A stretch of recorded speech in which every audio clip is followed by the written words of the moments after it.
La troisième république ne se fera pas avec des sorciers.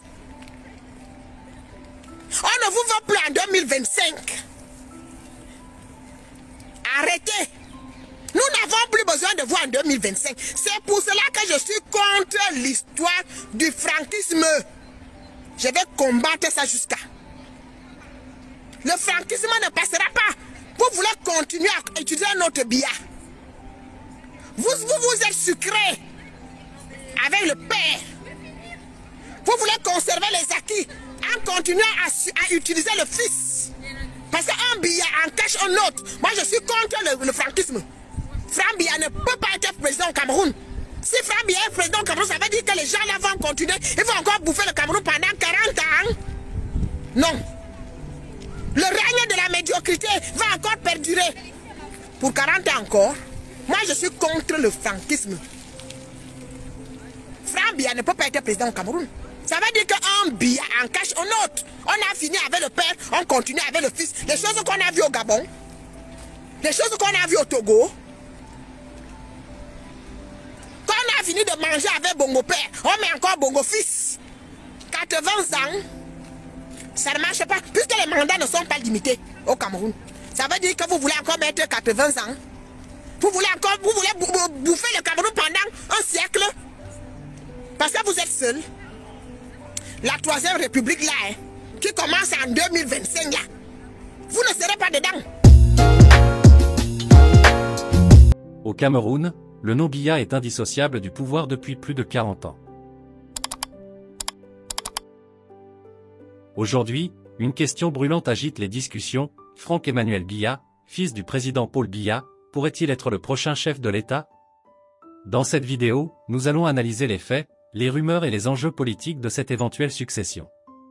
Franck-Emmanuel Biya, âgé de 52 ans, est l'aîné de Paul Biya, le président en exercice du Cameroun depuis 1982. Discret et éloigné des projecteurs, il est présenté comme un homme d'affaires influent. Certains disent qu'il agit déjà en coulisses pour conseiller son père sur les grandes décisions politiques. Mais s'il est resté en retrait jusqu'à présent, un mouvement populaire appelé les franquistes affirme qu'il serait l'homme idéal pour succéder à son père.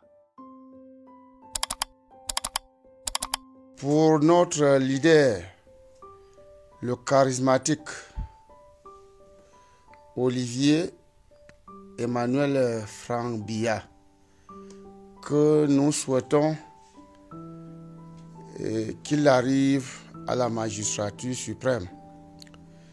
Et de deux, nous prions aussi pour notre très chère maman,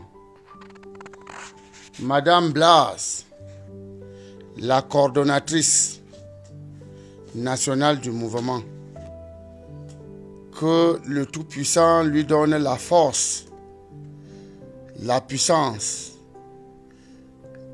d'arriver, de parachever cette mission, car tout le peuple camerounais, la jeunesse tout entière, satisfait, content du mouvement, prie le Dieu Tout-Puissant d'accepter à ce que notre leader en 2025 devienne le tout premier président de la jeunesse, le tout premier président jeune du Cameroun.